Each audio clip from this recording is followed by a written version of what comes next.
এখন যেদিকেই তাকাও সেদিকে শুধু এআই এআই এআই এআই এখন রিপোর্ট লিখছে, বিভিন্ন মানুষের কাজ খুব সহজে করে দিচ্ছে, এমনকি আমাদের হসপিটালগুলোতেও বিভিন্ন কাজগুলো কিন্তু এআই সামলাচ্ছে। তাই এখন অভিভাবক থেকে শুরু করে ছাত্রছাত্রী সবার মনে একটাই কোশ্চেন, এআই কি ভবিষ্যতে চাকরি খেয়ে নেবে? যদি তুমি এএনএম জিএনএমের জন্য প্রিপারেশান নাও বা প্রিপারেশান নেবে ভাবছো, তাহলে এই ভিডিওটা তোমার জন্য। আজকে এই ভিডিও থেকে আমরা জানবো পরবর্তীকালে মানে 2026 বা এর পরবর্তীকালে এআই কী করে চিকিৎসা শাস্ত্রে এএনএম জিএনএমের চাকরির প্রকোপ কতটা কমাবে বা কতটা বাড়বে, বা আজকে তুমি যদি এএনএম জিএনএম নিয়ে ভর্তি হও তাহলে তোমার পাস করে আউট করতে করতে 3-4 বছর লেগে যাবে, তারপরে তোমার ভবিষ্যৎ কী হবে, বা পরবর্তীকালে তোমার সরকারি চাকরির স্কোপ কতটা থাকবে, বা তুমি এখান থেকে কতটা বেনিফিট পাবে, বা এএনএম জিএনএমের যে নার্স যারা হবে তাদের ভবিষ্যৎ কী, পুরোটাই আজকে আমরা এই ভিডিও থেকে জানবো। ভিডিওটা শেষ পর্যন্ত দেখো, তাহলে তোমার কেরিয়ার চুজ করতে হয়তো তোমার এই ভিডিওটা কোথাও না কোথাও একটা হেল্প করবে। Hello everyone, welcome to BSc nursing and paramedicals. দেখো, প্রথমেই দেখবো আমরা যে এই 2026 সালে এএনএম জিএনএম কি সত্যিই একটা ভালো কেরিয়ার? দেখো, আজকে কিন্তু ইন্ডিয়া মানে ওয়েস্ট বেঙ্গল সহ ইন্ডিয়াতে প্রচুর স্টুডেন্ট কিন্তু মানে লাখ লাখ স্টুডেন্ট কিন্তু এই এএনএম জিএনএমটাকে তার কেরিয়ার হিসেবে চুজ করতে চাইছে, তার জন্য তারা কিন্তু প্রিপারেশনও নিচ্ছে। কিন্তু এখন চারিদিকে এআই এতটাই আমাদের চারিদিকে ছড়িয়ে পড়েছে, তো তাদের মধ্যে একটা সত্যিই দুশ্চিন্তায় কাজ করছে যে আদেও এই এএনএম জিএনএম যে কেরিয়ারটা সেটা এখন থেকে 3-4 বছর পরে তাদের জন্য কি কেরিয়ারের জন্য সত্যিই কি একটা ভালো চয়েস? তো সেই জন্য আজকে আমাদের এই ভিডিওটা। চলো এরপরে দেখবো যে এই যে চারিদিকে এত এআই নিয়ে এত কথা হচ্ছে, এআই নিয়ে এত ভয় কেন? কারণ দেখো, এআই দেখবে লাস্ট কয়েক বছর ধরে এআই কিন্তু নিজেকে অনেক উন্নত করেছে। এআই নিজে থেকে দেখো রিপোর্ট বিশ্লেষণ করছে, হাসপাতালের ডেটা ম্যানেজ করছে, এক্স-রে রিপোর্ট পড়ছে, রোগীর রেকর্ড সংরক্ষণ করছে, রোগ নির্ণয়ে সাহায্য করছে। এছাড়া দেখবো টাইম টু টাইম রোগীর ওষুধ খাওয়ানো থেকে শুরু করে সব কিছুই কিন্তু এআই খুব সহজেই করে দিচ্ছে, যেটা কিন্তু একটা মানুষ করতে গেলে অনেকটা সময় লেগে যেত, মানুষের ভুল হওয়ার চান্স থাকতো, সেখানে কিন্তু এআই অনেকটা নির্ভুলভাবে এই ব্যাপারগুলো করে দিচ্ছে। তাই এআইয়ের কিন্তু চারিদিকে খুব কিন্তু ব্যবহারটা অনেক বেড়ে গেছে আগে মানে বিগত বছরের তুলনায়। এরপর দেখো আসবো যে এই যে অ্যাকচুয়ালি এআই যে নার্সদের জায়গাটা দখল করছে, আদৌ এটা কতটা সত্যি? সত্যিই কি এআই কখনো নার্সদের জায়গাটা দখল করতে পারবে? আর এই যে যারা নার্স হয়, নার্সের কাজটা কি? তারা কি অ্যাকচুয়ালি ইঞ্জেকশন দেবে আর রোগীকে ওষুধ খাওয়াবে? এটাই কি নার্সের কাজ? কিন্তু অ্যাকচুয়ালি দেখা যায় নার্সদের কাজ কিন্তু এটা নয়। নার্সদের এর চেয়েও কিন্তু অনেক মানবিক গুরুত্ব আছে। তারা কি করছে দেখো, তারা কিন্তু জরুরি অবস্থায় দ্রুত সিদ্ধান্ত নিচ্ছে, ডাক্তারদের জানাচ্ছে, তারা দেখো রোগীর শারীরিক অবস্থা পর্যবেক্ষণ করছে, রোগী ও পরিবারের সাথে যোগাযোগ করছে। সবথেকে বড় কথা, এই নার্সরাই কিন্তু একজন মরণাপন্ন রোগীর কিন্তু মানসিক সমর্থন জানাচ্ছে, যেটা কিন্তু একটা মানবিক দিক ফুটিয়ে তুলছে, যেটা কিন্তু কখনো একটা এআইয়ের দ্বারা সম্ভব নয়। এছাড়া আইসিইউ বা এমার্জেন্সিতে বিভিন্ন যে ক্রিটিক্যাল অবস্থা, সেই অবস্থাগুলো কিন্তু নার্সরা খুব দক্ষ হাতে কিন্তু সামলায়, যেটা কিন্তু কখনোই একটা এআই দ্বারা সম্ভব নয়। দেখো, এরপরে আসবো এই যে এআইয়ের সাথে আমার যে হিউম্যান কেয়ারের বেসিক পার্থক্যটা কি।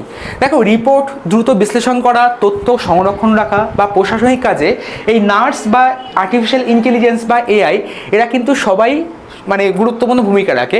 তবে এই যে আর্টিফিশিয়াল ইন্টেলিজেন্স বলতে আমরা বুঝবো চ্যাটজিপিটি, জেমিনি বা মেডিকেল রোবট, তারা অনেক দ্রুত কাজটা করছে, হয়তো সেটা হিউম্যান দ্বারা করতে গেলে অনেকটা কাজটা ধীরে হতো।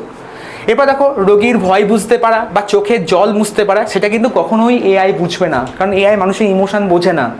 মানুষের ইমোশন কিন্তু মানুষকেই বুঝতে হবে, তার জন্য কিন্তু নার্সরা সেখানে কিন্তু অনেকটা একটা গুরুত্বপূর্ণ ভূমিকা পালন করে। এরপরে দেখবে প্রসূতি মায়ের পাশে দাঁড়ানো। একজন প্রসূতি মা, তার যে ব্যথা যন্ত্রণা, সে কিন্তু কখনোই এআই কিন্তু তার সেই ব্যাপারটা কোনো বুঝতে পারবে না, যে ব্যাপারটা কিন্তু একটা নার্সের দ্বারা বোঝা সম্ভব। এরপর দেখবে রোগীর আত্মীয়দের মানসিকভাবে সামলানো। একজন দেখা যাচ্ছে ক্যান্সার পেশেন্ট আছে, মানে রোগী জানে, মানে রোগীর আত্মীয়রা জানে যে তার কিন্তু ফিরে আসার সম্ভাবনা খুবই কম, কিন্তু এই নার্সরা তাদের সাথে কথা বলে যে তাকে যে মেন্টালি যে সাপোর্টটা দিচ্ছে, সেটা কিন্তু এআই কখনো পারবে না। একদম দেখো, জরুরি মানবিক সিদ্ধান্ত নেওয়া, সেটা কিন্তু এআই কখনোই পারে না, সেটা কিন্তু অবশ্যই নার্সের দ্বারাই সম্ভব। তাই কোথাও না কোথাও যতই আমাদের এআই চারিদিকে ছড়িয়ে পড়ুক না কেন, নার্স বা দক্ষ নার্সের গুরুত্ব কিন্তু আজও অপরিসীম, এখনও দরকার এবং ভবিষ্যতেও আরও বেশি লাগবে। এরপর দেখো আসবো আমরা হেলথ সেক্টরের ভবিষ্যৎ চাহিদার ঊর্ধ্বমুখী গ্রাফ, যেটা দেখতে পাচ্ছ দিন দিন জনসংখ্যা বৃদ্ধি পাচ্ছে, তারপরে দেখো বয়স্ক মানুষের সংখ্যাও বৃদ্ধি পাচ্ছে, জনসংখ্যা বৃদ্ধি পাওয়া মানে অবশ্যই কিছু মানুষ তো বয়স্ক হবেই, তাদের সংখ্যা বৃদ্ধি পাবে। এবার দেখো দিন দিন দিন আমাদের পরিবেশের বিভিন্ন রকম চেঞ্জ হচ্ছে, ওজোন লেয়ারে ক্ষয় হচ্ছে, তার জন্য কিন্তু নতুন রোগের সংখ্যাও কিন্তু বৃদ্ধি পাচ্ছে। প্লাস দেখবে এবার নতুন রোগের সংখ্যা যখন বৃদ্ধি পাচ্ছে তখন অবশ্যই হাসপাতালগুলোও কিন্তু তাদের সম্প্রসারণ হচ্ছে এবং সেখানে দেখবে গ্রামীণ স্বাস্থ্যসেবার উন্নয়নও কিন্তু হচ্ছে। এই সমস্ত কাজে এবং এইগুলো কিন্তু আমাদের বিশ্ব স্বাস্থ্য সংস্থার কিন্তু তার নিজের তালিকাতে নিজেই কিন্তু বা রিপোর্টে কিন্তু প্রকাশও করেছে, ঠিক আছে। তো এইগুলোর জন্য কিন্তু অবশ্যই একজন দক্ষ নার্সের দরকার, যেটা কিন্তু এআই দ্বারা কখনোই সম্ভব নয়। এরপর দেখবে এএনএম জিএনএম এর বিশাল ক্যারিয়ারের সুযোগ।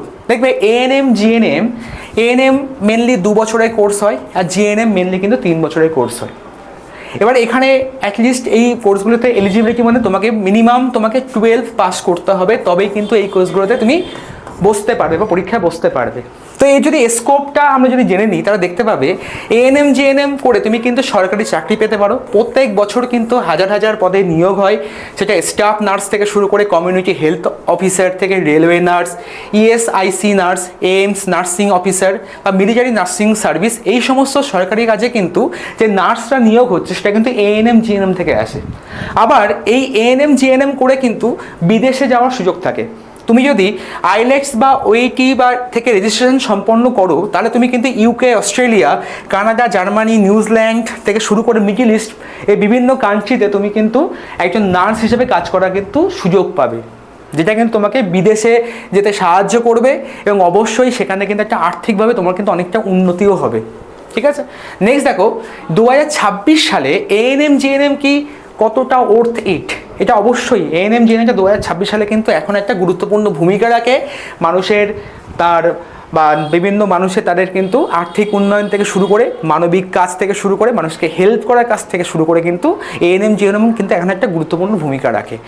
দেখবে এই যে যত আমাদের দিন দিন এআই বাড়বে বা আমাদের এই যে আর্টিফিশিয়াল ইন্টেলিজেন্স যত আমাদের বাড়বে, যদি সেই আর্টিফিশিয়াল ইন্টেলিজেন্সের সাথে হিউম্যান বুদ্ধিকে যদি কাজে লাগানো যায় এবং দুটোকে যদি সাথে নিয়ে এগোনো যায় তাহলে কিন্তু সেটা কোথাও না কোথাও কিন্তু একটা খুবই গুরুত্বপূর্ণ ভূমিকা পালন করবে। তাই এএনএম জিএনএম কিন্তু 2026 সাল বা আপকামিং ফিউচারগুলোর জন্য কিন্তু ফিউচার বছরগুলোর জন্য কিন্তু এএনএম জিএনএম একটা খুবই গুরুত্বপূর্ণ একটা জব হতে চলেছে, ঠিক আছে। মনে রাখবে এআই কিন্তু হাজার হাজার রিপোর্ট কিন্তু 1 সেকেন্ডের মধ্যে করে দিতে পারে বা করে নিতে পারে, সে কিন্তু সমস্ত প্রবলেম সব কিছুই কিন্তু খুব দ্রুত করতে পারে, কিন্তু কখনোই একটা রোগী বা একজন পেশেন্ট তার যে মানবিক সাপোর্ট, তার যে মেন্টাল সাপোর্ট, তার যে দুঃখ, সেটা কিন্তু কখনোই এআই বুঝবে না। সেটা কিন্তু বোঝার জন্য একজন নার্স দরকার, একজন ভালো মানুষ দরকার। তাই তোমরা যারা এএনএম জিএনএমকে নিয়ে ভবিষ্যতে এগোতে চাইছো বা একটা ভালো কেরিয়ার করতে চাইছো তারা এখন থেকেই কিন্তু প্রিপারেশান শুরু করে দাও। আমাদের বিএসএসআই নার্সিং এবং প্যারামেডিক্যাল এই যে ইউটিউব চ্যানেলটা আছে সেখানে তুমি কিন্তু রীতিমতো এএনএম জিএনএম সম্পর্কিত সব কিছু আপডেট তুমি পেয়ে যাবে, ঠিক আছে। এখানে কিন্তু ফ্রি ক্লাসও কিন্তু শুরু হয়ে যাচ্ছে। যারা অলরেডি এখনও সাবস্ক্রাইব করোনি তারা কিন্তু আমাদের এই চ্যানেলটাকে সাবস্ক্রাইব করে নাও। নেক্সট দেখো এই যে অনলাইন কোচিংয়ের জন্য বা তুমি ফ্রি পিডিএফ পাওয়ার জন্য তুমি কিন্তু প্লে স্টোর থেকে BSSEI ডিজিটাল লার্নিং অ্যাপটা ইনস্টল করে নিও। প্রায় দেখো 1 লাখ প্লাস ছাত্রছাত্রী কিন্তু আমাদের এই অ্যাপটা ডাউনলোড করে নিয়েছে, সেখানে তারা প্রতিদিন পড়ছে, সেখানে তারা ফ্রি পিডিএফ তারা ডাউনলোড করতে পারছে। তারা কিন্তু সাথে আপকামিং যে সমস্ত এক্সামগুলো আসছে সেই এক্সামগুলো সম্পর্কে তারা রীতিমতো আপডেট থাকছে। তা তুমি কেন পিছিয়ে থাকবে, তুমিও অ্যাপটা ডাউনলোড করে নাও, তুমিও কিন্তু সাথে সাথে আপডেট হয়ে যাবে, ঠিক আছে। বা তোমার কবে ফর্ম ফিল আপ হচ্ছে, কবে তোমার পরীক্ষা হবে, সবগুলো কিন্তু তুমিও খুব তাড়াতাড়ি ঘরে বসেই জানতে পারবে। এছাড়া দেখো BSSI ডিজিটাল লার্নিং অ্যাপে তুমি কিন্তু বিভিন্ন পরীক্ষার PYQ পেয়ে যাবে, সাথে অফিসিয়াল সিলেবাস পেয়ে যাবে, মান্থলি ম্যাগাজিন পেয়ে যাবে, জব অ্যালার্ট পেয়ে যাবে বা এক্সাম রিলেটেড আপডেট কিন্তু তুমি এখান থেকে পেয়ে যাবে। এবার দেখো এছাড়া দেখো আমাদের BSSI এডুকেশন ইনস্টিটিউট, যারা টিচিং এক্সামকে তুমি টার্গেট করেছো তারা এই BSSI এডুকেশন ইনস্টিটিউটটাকে ফলো করতে পারো। যারা কম্পিটিটিভ এক্সামকে টার্গেট করছো তারা কিন্তু BSSI কম্পিটিটিভ ইউটিউব চ্যানেলটাকে ফলো করো। যারা নেক্সট জেনারেশন লার্নিং বা স্কিল ডেভেলপমেন্ট এবং AI সম্পর্কে জানতে চাইছো তারা কিন্তু নেক্সট জেনারেশন লার্নিং এই ইউটিউব চ্যানেলটাকে তোমরা ফলো করতে পারো। তারপরে দেখো যারা স্টক মার্কেটে ইনভেস্ট করতে চাও তারা কিন্তু মাই স্টক মেন্টর বলে যে ইউটিউব চ্যানেলটা আছে সেটা তোমরা কিন্তু ফলো করতে পারো। এছাড়া দেখো যারা ব্যাঙ্কিংয়ের প্রিপারেশন নিচ্ছ তারা BSSI ব্যাঙ্কিং ইউটিউব চ্যানেলটাকে ফলো করো। যারা পুলিশ এবং SSC GD নিয়ে প্রিপারেশন নিতে চাইছো তারা BSSI পুলিশ এবং ডিফেন্স ইউটিউব চ্যানেলটাকে ফলো করতে পারো। যারা বিভিন্ন বই সম্পর্কে জানতে চাও বা বই কিনতে চাও সেগুলো সম্পর্কে জানার জন্য কিন্তু এই বই বিপণী ইউটিউব চ্যানেলটাকে তোমরা ফলো করতে পারো। বিভিন্ন বইয়ের রিভিউ তুমি এখান থেকে পেয়ে যাবে, সমস্ত বই অল কম্পিটিটিভ এক্সামের জন্য, সেটা ইনক্লুডিং এএনএম জিএনএম থেকে শুরু করে ডাব্লিউবিসিএস সব কিছুর জন্য কিন্তু বইয়ের রিভিউ তুমি এই বই বিপণী অ্যাপ থেকে বা ইউটিউব চ্যানেল থেকে তুমি কিন্তু পেয়ে যাবে। এছাড়া দেখো, যারা রেলের জন্য প্রিপারেশান নিচ্ছ বা এসএসসির জন্য প্রিপারেশান নিচ্ছ তারা কিন্তু এসএসসি এবং রেল ইউটিউব চ্যানেলটাকে তোমরা কিন্তু ফলো করতে পারো। তোমরা তো এই ভিডিওর মধ্যে বুঝেই গেলে যে এআই কি আদেও নার্সের চাকরি খেয়ে নিচ্ছে। তোমাদের মতামত কমেন্ট সেকশনে জানাও। আর তোমরা যারা এএনএম জিএনএমকে প্রিপারেশান নিয়ে বলে ভাবছো তারা কমেন্ট সেকশনে এএনএম বা জেএনএম বলে লেখো।